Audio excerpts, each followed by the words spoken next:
नमस्कार। भगवान राम की कथा के एक बीच में छोटा सा दृष्टांत आता है, उस कथा को मैं आपके समक्ष रख रहा हूं। ये आधार है इस चौपाई का। नीति प्रीति परमारथ स्वारतु कौन राम सम जान जथारतु। राम के समान कोई इस यथार्थ को, इस सच्चाई को, इस असलियत को कोई नहीं समझ सकता। क्या नीति की प्रीति है भगवान की, परमारथ स्वारथु कौन राम सम जान जथारथु। इस चौपाई का सीधा उदाहरण मैं जोड़ना चाहूँगा। जिस समय रावण को लात मारने का एक अवसर प्राप्त हुआ अपने छोटे भाई के विभीषण के ऊपर, दरबार सजा हुआ है। उस दरबार में राम जी के शरण में जाने के लिए विभीषण ने कहा, उसको पसंद नहीं आई और उसने चरण प्रहार किया और विभीषण जी भगवान राम की शरण में चल दिए और मन में दृढ़ निश्चय किया कि भगवान राम मुझे अपनाए या ना अपनाए, उनके चरणों की सौगंध और चरणों में बैठ कर के वहाँ से हटूंगा नहीं। चल दिया सरल मन का विभीषण, बस एक छोटी सी गलती कर दी। वो क्या?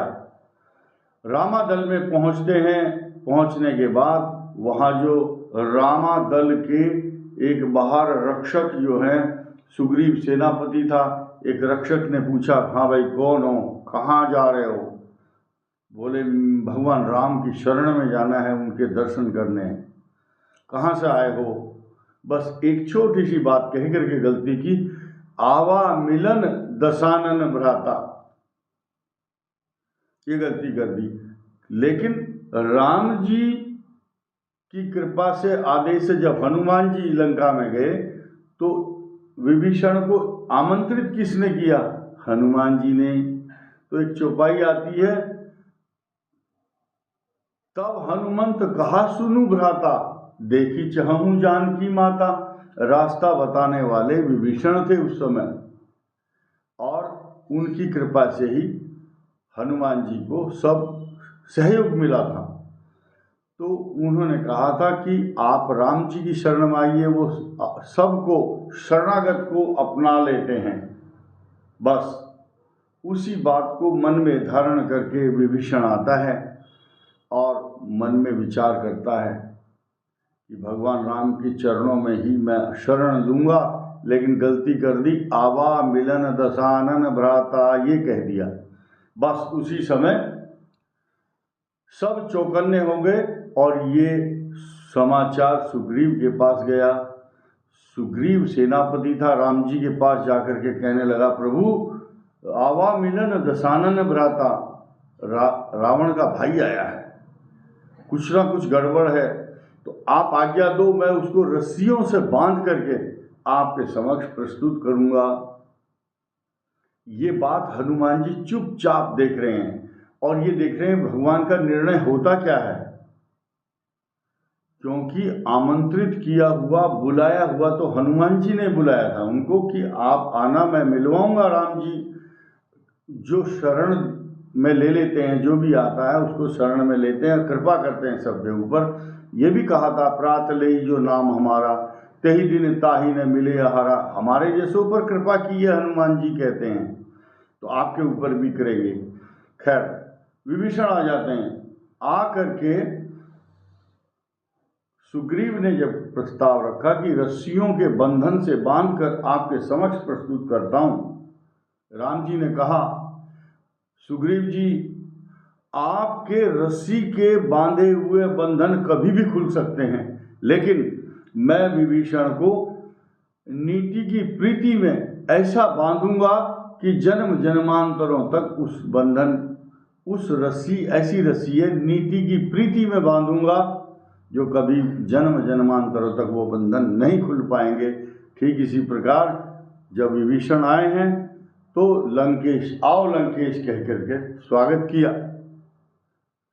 और उसको शरण दे दी। इस प्रकार भगवान राम ने जब उनको लंकेश कह कर के संबोधित किया तो विभीषण के मन में ये विचार आया कि भगवान राम की नीति है ये और प्रीति है क्या कि जिसको शरण में लेते हैं उसको राजा बना देते हैं। सुग्रीव से मिले तो सुग्रीव को राजा बनाया। तुम उपकार सुग्रीव ही कीना, राम मिलाए राजपद दीना।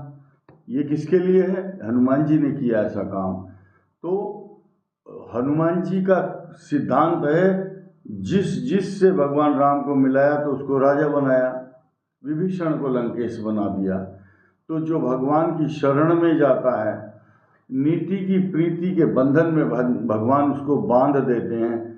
विभीषण तुमरो मंत्र विभीषण माना।